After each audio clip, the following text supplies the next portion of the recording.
Buenas noches, gracias por acompañarnos. Bienvenidos a su programa Tertulia de Noche para San Carlos, para la zona norte del país. Transmitimos desde Canal 14 y es un gusto saludarles el día de hoy, que tenemos como invitado al secretario general de la ANEP, Albino Vargas, y con él vamos a hablar sobre el proyecto de ley de empleo público, que es algo que muchas personas y trabajadores me han consultado que cuándo íbamos a hablar de este tema, y es importante analizarlo con la ANEP, sobre todo que ellos tienen muchas objeciones a lo que se está discutiendo en la Asamblea Legislativa, y es que este proyecto de ley de empleo público, en otras medidas, propone crear un solo régimen de empleo en ocho familias salariales. Una sería la base para establecer los salarios globales en las diferentes familias y se aplicaría a todos los empleados nuevos que ingresen al sector público una vez aprobada la ley.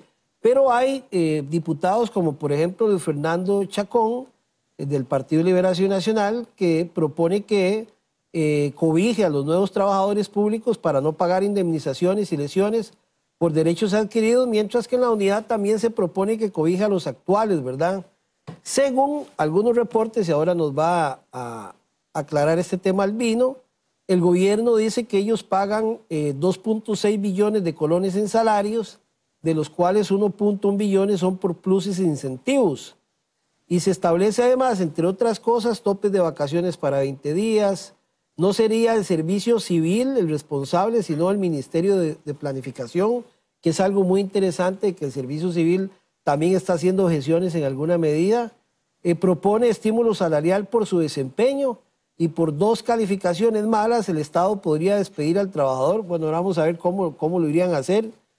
El ministro de Hacienda propone una disminución de los salarios del sector público en un 15% por situaciones de calamidad, asegurando que los salarios del sector público absorben el 36% del gasto. También se propone un salario único y un tope mayor a 8 millones de colones. El gobierno dice que ellos ahorrarían con todo esto 247 mil millones de colones, casi un punto del PIB. Sobre esto, el Servicio Civil cuestiona. Lo primero es Mideplan como Ministerio de Planificación y su rol como ente rector en materia de empleo público. ¿Cómo sería, digamos, que pase del Servicio Civil a Mideplan este tema? Lo otro es la eliminación del Consejo de Empleo Público, que define las políticas del sector y el rol de reclutamiento que tendría el Departamento de Recursos Humanos del Ministerio de Educación Pública. Son objeciones que se le están haciendo a este proyecto y yo creo que don Albino nos tiene incluso noticias frescas, porque este proyecto hay una comisión que tiene que analizarlo. Hay sectores muy interesados en aprobarlo, hay otros sectores que no quieren aprobarlo, y desde luego que el sector público tiene también sus opiniones. Por eso es que el invitado nuestro de hoy es Albino. Albino, gracias de nuevo por recibirnos y bienvenidos a Tertulia y a Canal 14. Don Álvaro, muchísimas gracias.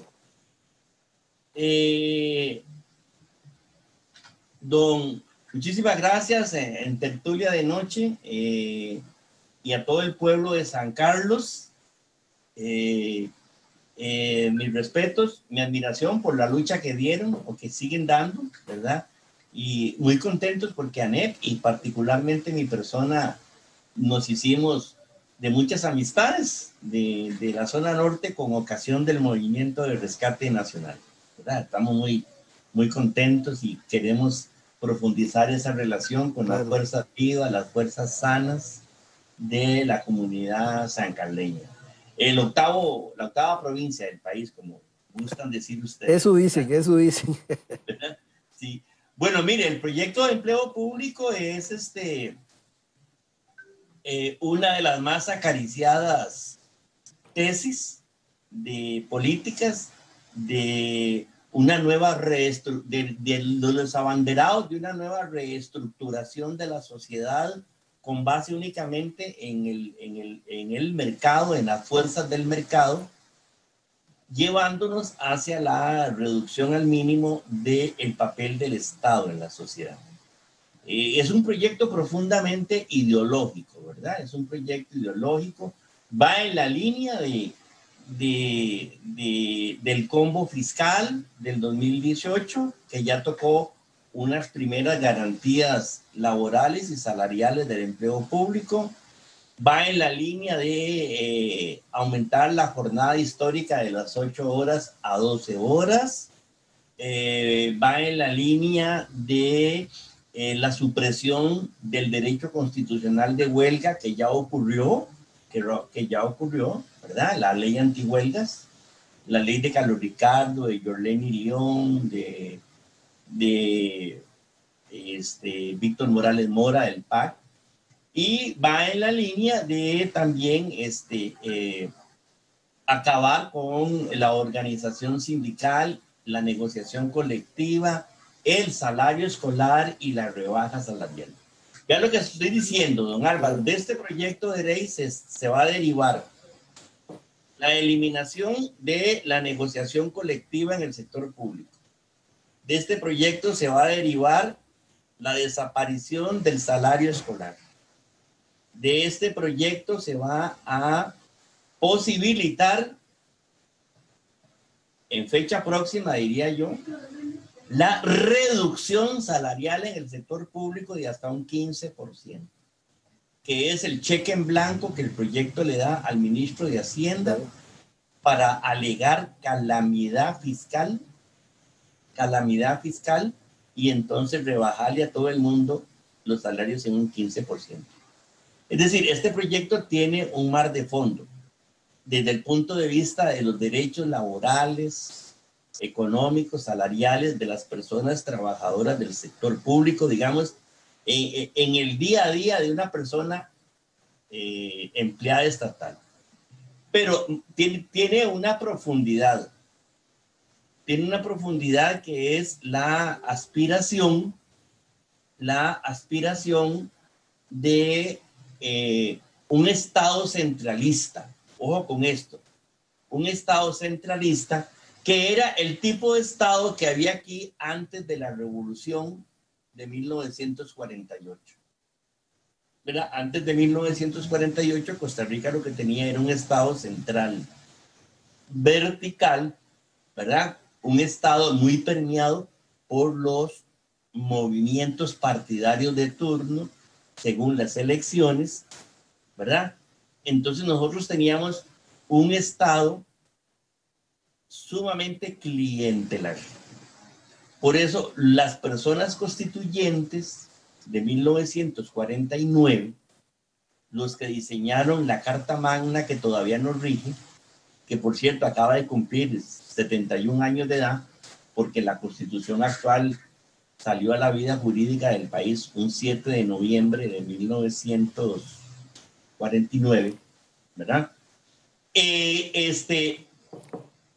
Por eso los constituyentes, repito, decidieron distribuir el poder del Estado.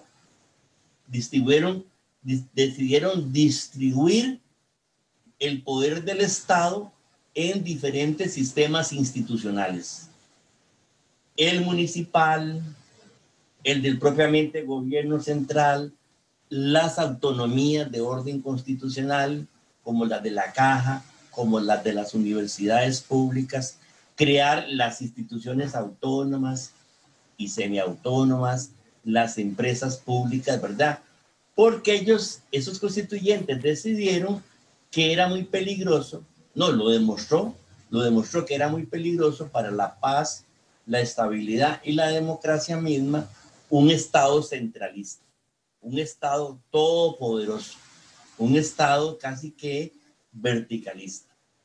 Y nos damos cuenta que en este proyecto de ley usted está creando el germen. Este proyecto de ley da los primeros pasos en esta dirección. Usted crea un poderoso ministerio de planificación, ¿verdad? Un ministerio que los ministerios usted sabe que dependen directamente de la figura presidencial. Entonces, con esta ley, la figura presidencial de turno va a decidir cuánto ganan los magistrados. La figura presidencial de turno va a decidir cuánto ganan los legisladores, si les aumenta, si les rebaja. la figura presidencial de turno va a decidir a través de Mideplan los sistemas salariales en las municipalidades, por ejemplo, en las empresas públicas, en el sistema bancario nacional, ¿verdad? En las instituciones autónomas y, por supuesto, en el gobierno central. Entonces, nosotros en ANEP hemos criticado esa figura y la hemos calificado de autoritaria, totalitaria. Incluso Mideplan también la ha cuestionado. Dice que cómo va a quitar el Consejo de Empleo Público, que es la que define las políticas del sector, del salario, bueno, y que se lo pasan a Mideplan, que ellos no entienden cómo harían cómo regiría el rol de reclutamiento y además cómo se va a convertir en rector de empleo público, Mideplan.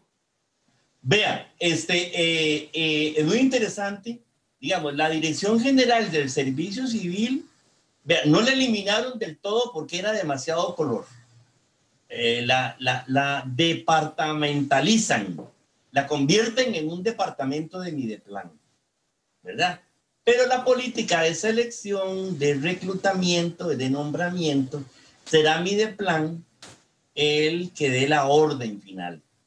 Y Mideplan, a su vez, orienta, dirige, directriza a las oficinas de recursos humanos del nivel local, de las municipalidades, de los ministerios, de todo el aparato del Estado.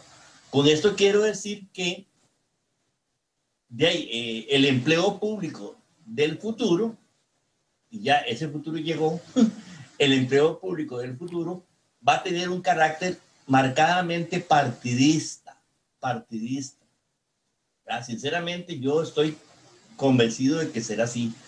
Vamos a volver a los tiempos aquellos donde el gobernante de turno se sacaba el clavo con los empleados públicos que no le fueron leales. Para sacarlos.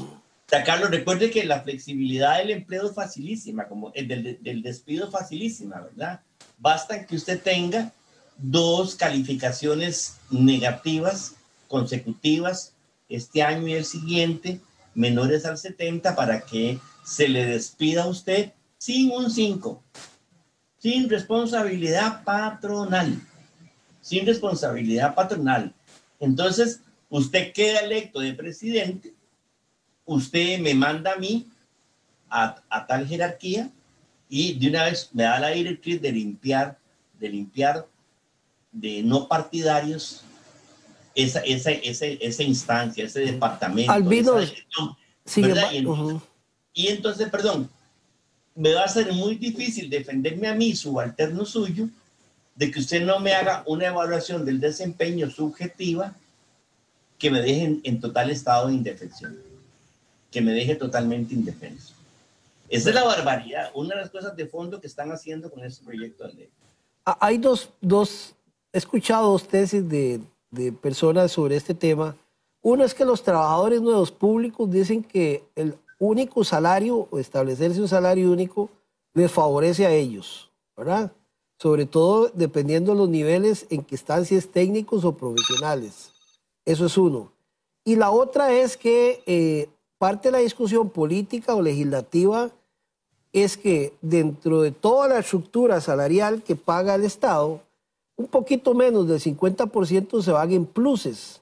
Ellos aseguran que con esto eliminarían todo ese tipo de cosas, y lo cual el ministro de Hacienda aplaude, porque quitando eso y 15% de salario en caso de calamidad, y ahí se ahorrarían 247.000 millones de colones. ¿Ustedes cómo lo ven desde esa perspectiva que se lo planteo?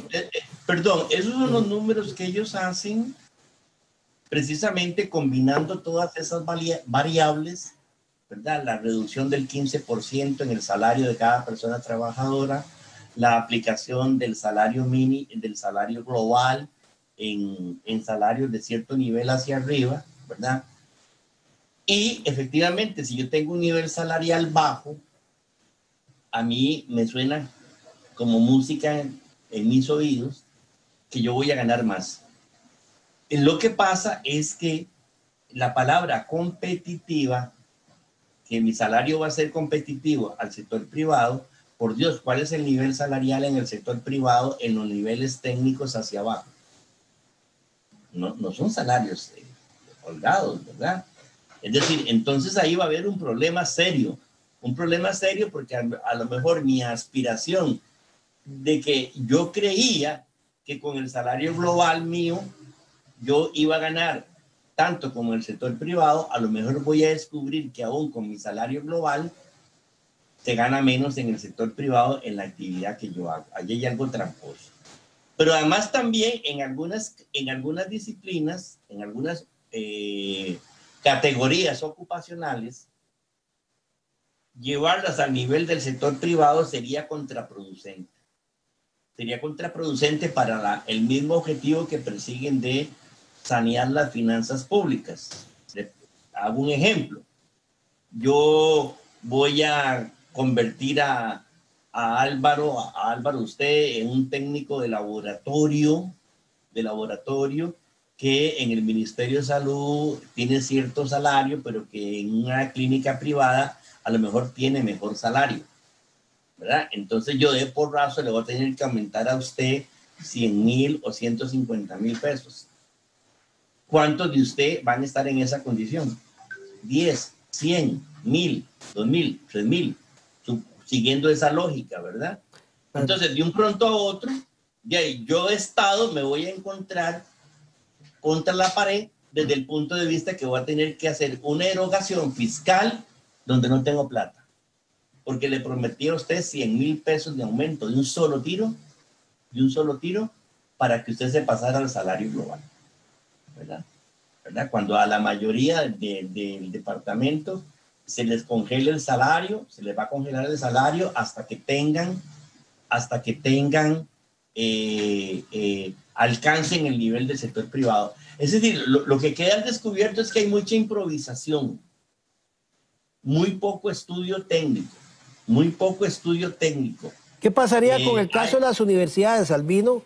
Bueno, el caso de las universidades, que es el caso que más han criticado del nivel de pluses y de beneficios que recibe el sector universitario. Sí. Vea, de ahí va a ser complejísimo eso. No me explico yo cómo van a manejar los salarios de los intelectuales, de los académicos, de los profesores con estatus de propiedad, ¿verdad? Los niveles medios y bajos. Es decir, no es de la noche a la mañana que usted le puede decir a las universidades públicas, todas se quedan con un 50% en presupuesto salarial de un solo porrazo, a no ser de que les apliquen la regla de la deducción del 15% y de un pronto a otro le digan a las universidades, la transferencia para salarios este año que viene es 15% menos. Distribúyelo en todo su personal, ¿verdad? Lo que queda, distribúyalo en todo su personal. Es decir, están haciendo para mí un experimento político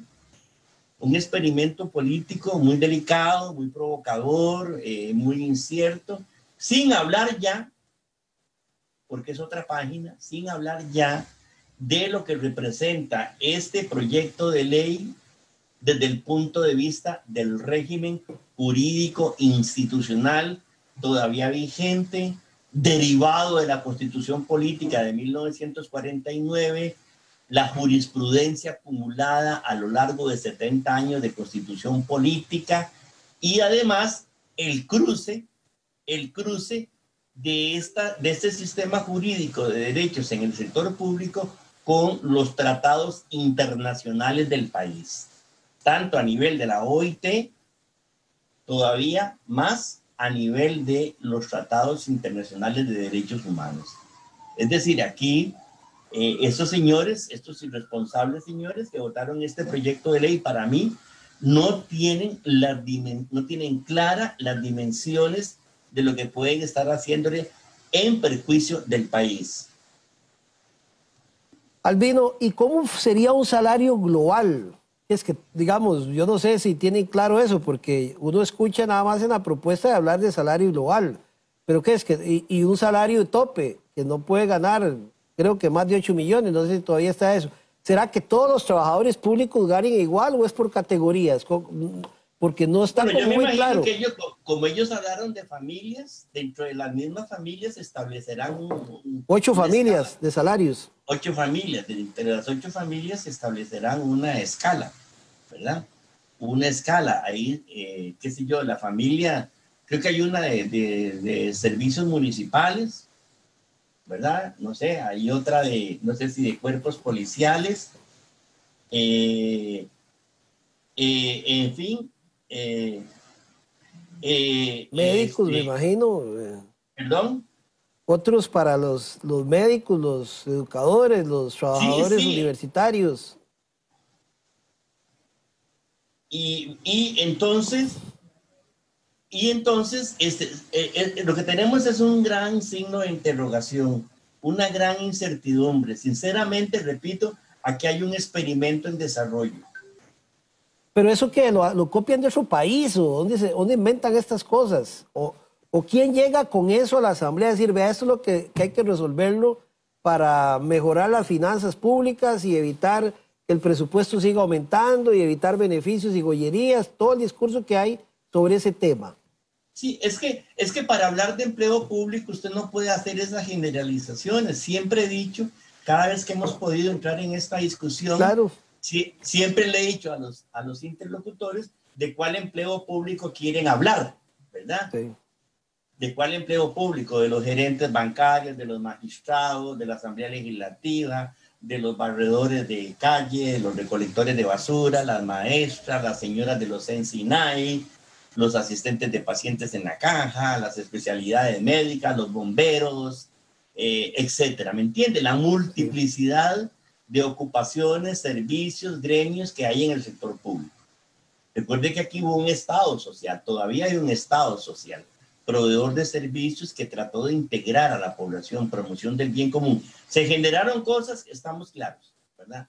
Pero nadie puede negar que el bien común siempre estuvo privando en el término de reducir las desigualdades en Costa Rica, ¿verdad? Reducir las desigualdades en Costa Rica, ¿verdad? Entonces, eso es, digamos, el gran dilema que estamos viviendo en este momento. Ese es el gran dilema que estamos viviendo en este Parece momento. que está fresquito que la comisión ya lo aprobó y que me imagino que eso quieren, porque sí hay intenciones de que sea en diciembre que se apruebe esta propuesta de ley. O sea, el camino Bueno, sí, se va sí hay cortando. sí hay intenciones que sea en diciembre. Yo me imagino que ahora pasar a plenario van a suceder más cosas, le van a meter más mociones raras, extrañas. Por lo menos hemos tenido la oportunidad de hablar con el señor diputado Dragos Dalanescu, quien cree posible elaborar una consulta de constitucionalidad una vez que le dieran primer debate, ¿verdad? Se necesitan 10 firmas de legisladores para hacer la consulta de constitucionalidad y estoy en eso. Estamos trabajando en eso, estamos buscando apoyos diputadiles, que los hay, para esa consulta de constitucionalidad. Incluso instancias internacionales, Albino. Bueno, ese es otro temazo, ¿verdad? Ese es otro tema que se abre importantísimo, relevante, muy pocas veces utilizado en el país, nuevo.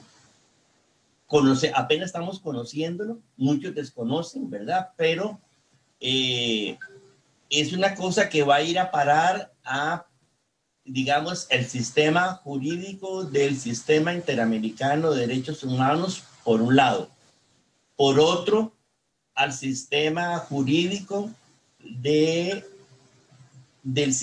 al sistema jurídico de todo lo que es las Naciones Unidas en materia de derechos humanos. Ahí hay otro ámbito donde se va a trabajar.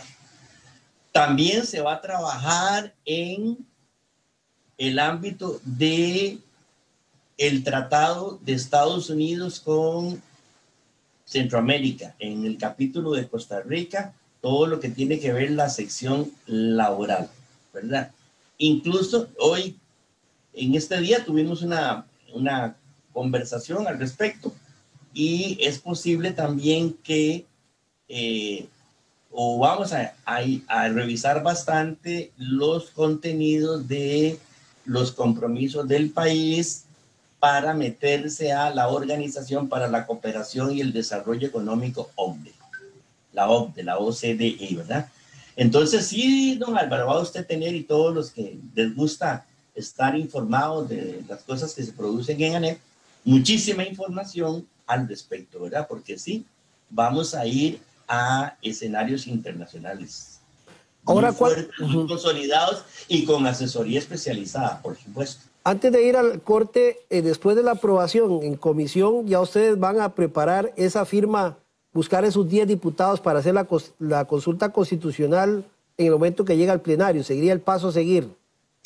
El paso a seguir es después de la votación en primer debate. Sería en diciembre. Personas diputadas que, o un poquito más si se puede, de preguntarle a la sala los alcances de constitucionalidad de ese proyecto. ¿Verdad? Entonces son como 2 pasos siguientes. Que lo voten en plenario, primer debate, y que vaya a la sala a consulta. Perfecto.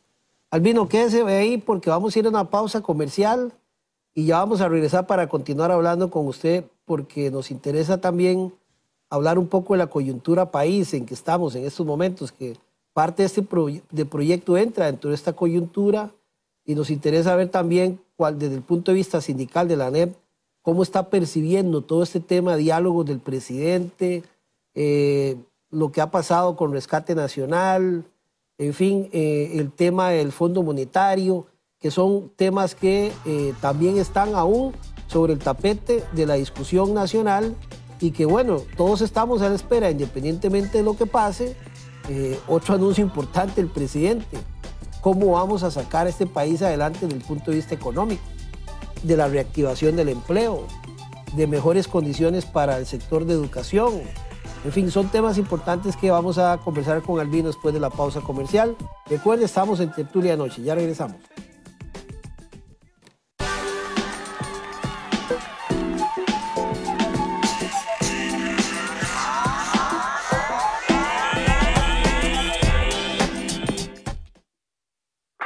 ¡Sonría! Ahora su almacén de Copelesca está siempre a la mano. En el nuevo sitio web copelesca.com encontrará nuestro almacén virtual. Comprar es muy seguro, fácil y rápido. Compare y elija entre una gran variedad de productos. Seleccione el que usted prefiera. Y listo.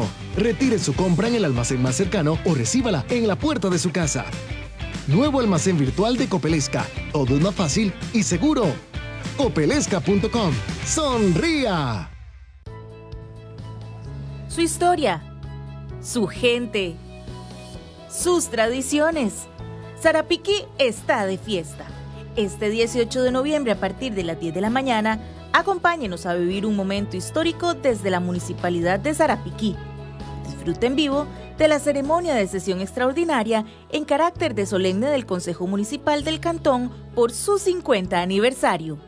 Le invitan Coopelesca y TVN Canal 14. Disfruta del encanto natural que te ofrece Coopelesca Tours.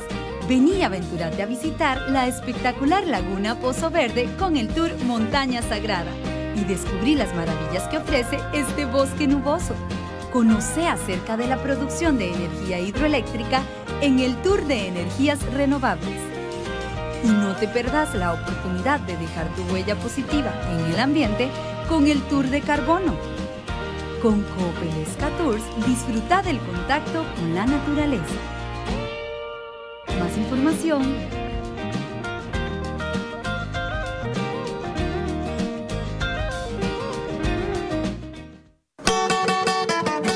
Amigos y amigas, hace 15 años se declaró que la tradición del boyeo y la carreta era patrimonio de la humanidad. Para celebrarlo estamos haciendo un especial aquí en Volvamos a lo Nuestro en Canal 14 el próximo miércoles 25 de noviembre a las 4 de la tarde. Así que los esperamos para disfrutar juntos de esta hermosísima tradición tan costarricense.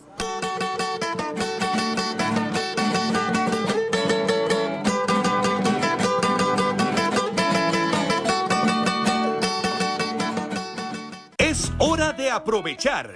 Llegó Noviembre Negro a los almacenes de Coopelesca con los mejores descuentos y ofertas del año. Visítenos, cuidamos de usted, contamos con todos los protocolos establecidos. Y además, puede comprar desde su casa a través de nuestro almacén virtual o al WhatsApp 8668-2222. Noviembre Negro en sus almacenes de Coopelesca. Contamos con transporte gratis. Aplican restricciones.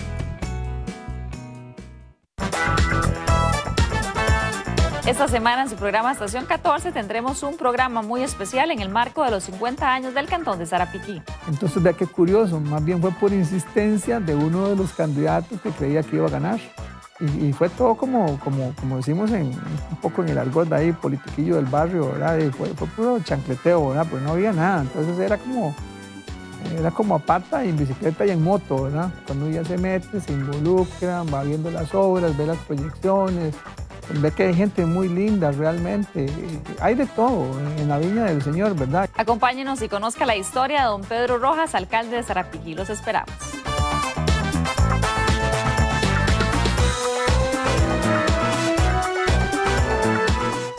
Internet de Copelesca sin límites. Elige estar siempre conectado con la mejor tecnología, la mayor velocidad y estabilidad que solo el Internet de Copelesca le puede dar para disfrutar de sus videos, música, series, películas y juegos favoritos. Además, conéctese y comparta sus mejores momentos en redes sociales y mucho, mucho más. Conéctese al Internet de Copelesca, el que usted necesita para su hogar y negocio, y disfrute de un universo de emociones con la calidad que usted se merece. Llámenos ya al 2401-2880 y solicite su Internet de Copelesca.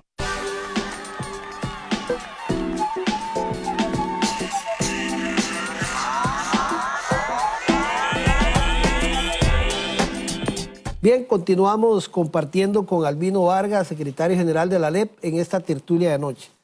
Vamos a cambiar un poco de tema. Albino, yo tengo una duda y no sé si usted supo qué fue lo que pasó con Corrales, que después de esa euforia con Célimo Guido, pronto otro dice, y el narcotráfico se está infiltrando en las manifestaciones y se fue el grupo. ¿Qué pasó ahí realmente? ¿Hay alguna explicación real de fondo de esas manifestaciones de Corrales? ¿Eso fue puro o algo pasó ahí? Porque ya uno no conoce a José Miguel en esa lid, ¿verdad? Don Álvaro, con toda honestidad, yo lo único que le puedo decir es que sé lo que se dijo en medios. Yo nunca he hablado con don José Miguel en privado de su decisión, nunca tuve esa oportunidad, ni nunca la busqué tampoco, ni con don Célimo, con el que he tenido buena relación a partir de este proceso. Así que no tengo la menor idea qué pasó ahí. Sinceramente tengo que ser claro porque ni siquiera puedo especular. Sí, porque fue extraño, ¿verdad? Uno no, por eso uno pregunta, porque uno no quiere especular conociendo a José Miguel. Eso es lo que le extrañó a uno. Todos fuimos sorprendidos por eso, claro, todos fuimos sorprendidos por eso, ni lo dudo. Sí. ¿Y qué opinión le merece estas mesas de diálogo que está buscando Carlos Alvarado para ver, según él, 14 meses de que se vaya más o menos, cómo saca este país adelante? Esa es una. ¿Y usted cree que realmente la negociación con el Fondo Monetario está muerta? La negociación con el Fondo Monetario Internacional es una alternativa política que Carlos Alvarado y su equipo no han descartado. Eso debe quedar claro y contundente. Aquí estamos convencidos que si la descartó fue gracias a la presión del movimiento Rescate Nacional, de lo cual pues el pueblo sancarleño dio muestras históricas de resistencia popular a un acuerdo con el Fondo Monetario Internacional. Carlos Alvarado nunca ha renunciado a eso. Creo que el movimiento Rescate Nacional en su momento lo planteó con mucha claridad, que también ellos rechazan cualquier convenio con el Fondo Monetario Internacional. Nosotros lo planteamos desde un inicio, lo planteamos desde un inicio,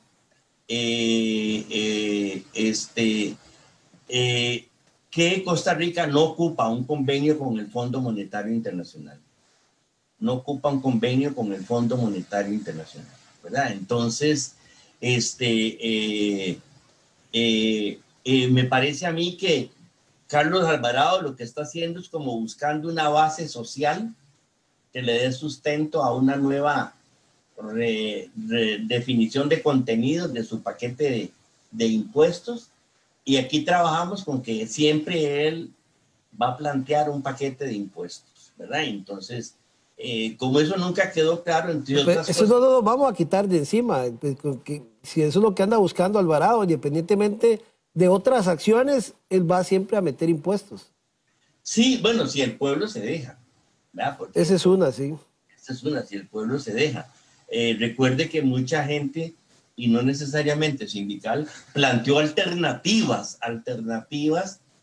para arreglar la crisis fiscal del país sin acudir al Fondo Monetario Internacional. Entre ellos, pues, prestigiosos economistas o figuras de otros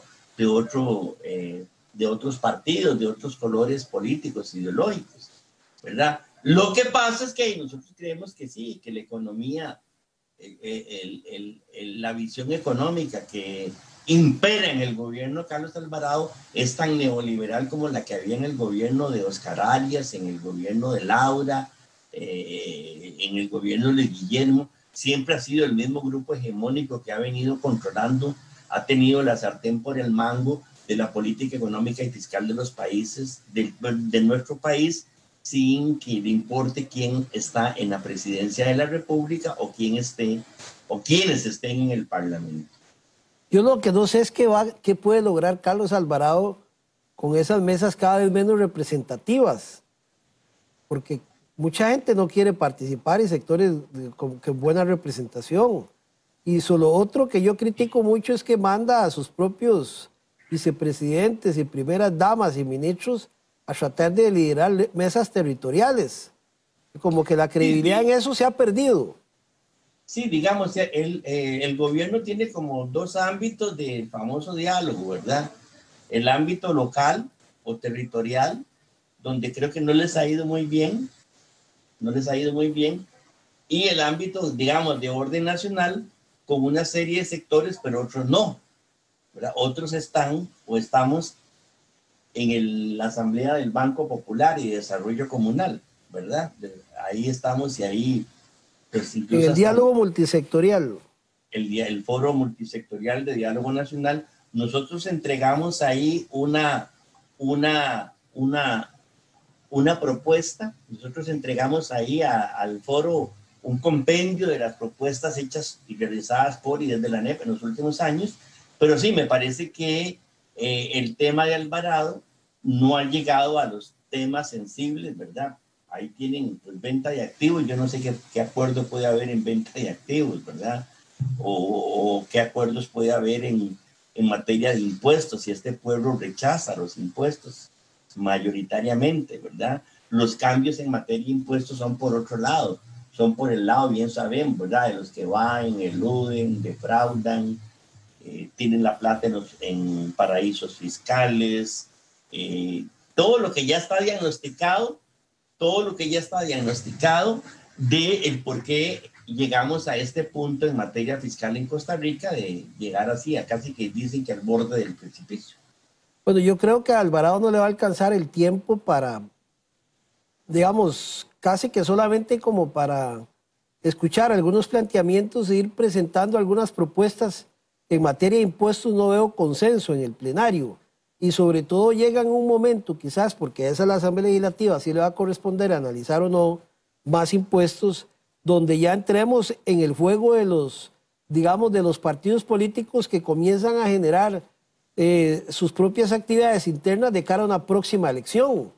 Lo cual uno dice, bueno, ante ese panorama y el panorama que le han vendido al país, que requerimos de una solución ya a ingresos, ¿cómo va a estar Costa Rica en el año 2021? Sí, exacto. Un año emblemático, ¿verdad? Es el año del bicentenario, de los 200 años de independencia del país con respecto a España. Correcto, y el año peor que hemos vivido en Costa Rica. Bueno, y además, pues recuerde que antes de la pandemia los indicadores sociales no eran nada halagüeños. Sí, claro, no, eso estamos claros. La pandemia lo que hizo fue cronificar. Y acelerar. Y acelerar la senda de la exclusión social, de la exclusión económica, de la precarización laboral, del alto endeudamiento, del crecimiento de la informalidad, bueno, la crisis de salud y, bueno, y todo el tema de inestabilidad y miedo que hay en el sector público, ¿verdad? Es decir, entonces, ya estamos casi que en el año previo a las votaciones, ¿verdad? Estamos a 14 meses, digamos, o a 13 meses, ¿verdad? Y entonces eso va a jugar muchísimo, ¿verdad? Entonces, cambios profundos, vamos a ver, sí, Costa Rica ocupa cambios profundos, por supuesto, pero ¿de qué lado los ocupa? Para mí los ocupa del lado de la agricultura nacional. Para mí los ocupa de un nuevo sistema tributario. Para mí los ocupa desde un punto de vista de fortalecimiento de la educación pública, del emprendedurismo, del fortalecimiento del cooperativismo, de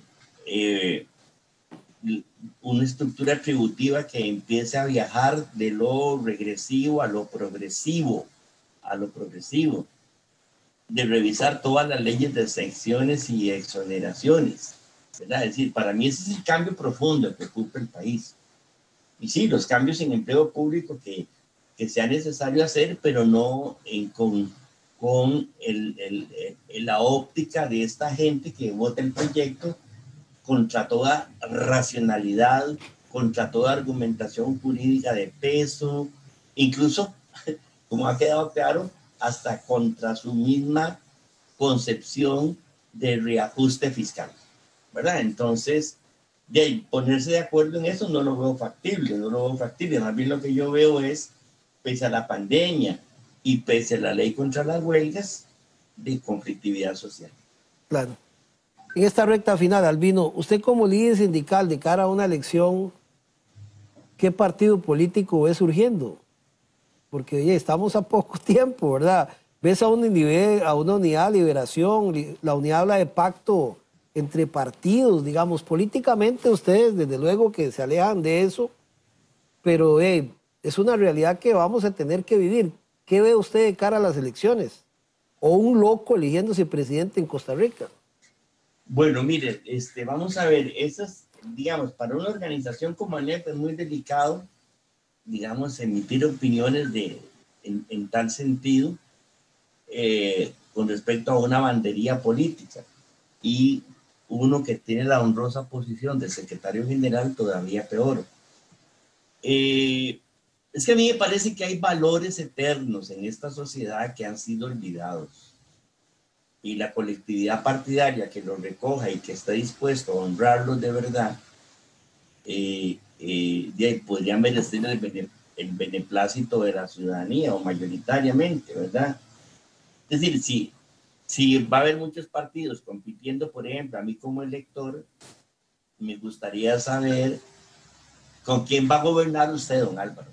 Si usted llega a pedirme mi voto a mí, usted, don Álvaro, llega y me pide a mí mi voto para presidente, a mí me gustaría preguntarle, don Álvaro, ¿a quién va a llevar en el Ministerio de Hacienda? ¿A quién va a llevar en el Banco Central? ¿A quién va a llevar usted en el Ministerio de Agricultura, de Educación y así sucesivamente, ¿verdad? Entonces yo podría darme una idea del perfil suyo como candidato presidencial, ¿verdad? Pero si usted solamente me va a decir lo que yo quiero escuchar, frases bonitas, ¿verdad? Frases líricas, ¿verdad? Sentimentaloides, apelando a las emociones. A las emociones y todo eso, yo le diría que no, don Álvaro, mejor busca a otra persona, ¿verdad? ¿Verdad? Eso es, ahí ya se especulan nombres, ¿verdad? Que fulanito en este partido, que menganito en este otro, que sultanita en aquel. Pero ahorita no se ve en el horizonte, sinceramente, en este momento, a la altura de esta conversación con usted, no veo en el horizonte nada claro, ni siquiera del lado de las que llamamos fuerzas sociales o populares, porque los nombres que se ven, de una forma u otra, siempre han estado asociados a lo que conocemos como clase política tradicional. Sí, yo se lo pregunto sabiendo de antemano que es complicado para ustedes, porque eso es lo que hoy en día muchos dirigentes ya se andan planteando, ¿verdad? De cuál es la mirada política a las próximas elecciones. Y no ven nada, ¿verdad? Hay algunos sectores que siguen apoyando a Liberación, pero no ven dirigentes, digamos, como fuertes para apoyar. Otros en la unidad, que apelan a la unidad, pero tampoco ven dirigentes buenos como para ser candidatos. Y hay otros que, bueno, en el caso de Pedro Muñoz, que anda abogando por una coalición de partidos, unos están a favor, otros en contra. Algunos dicen que el PAC está muerto. Bueno, en política no hay muertos. Otros dicen que hay muertos que se pueden revivir. Caso Rolando Araya, el mismo Rodrigo Arias.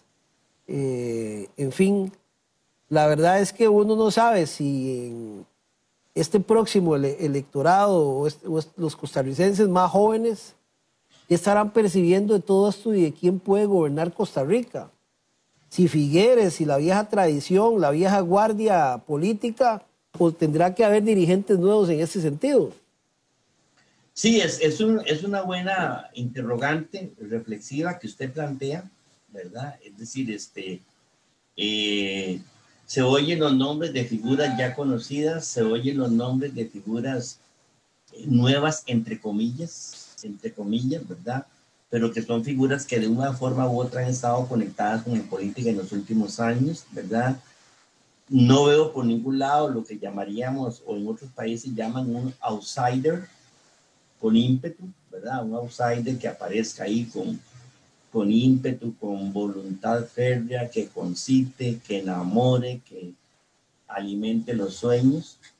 Yo no sé, yo pienso que más bien la decepción podría ser ahora más grande que en el 2018. Pero ¿cómo ve usted al tico?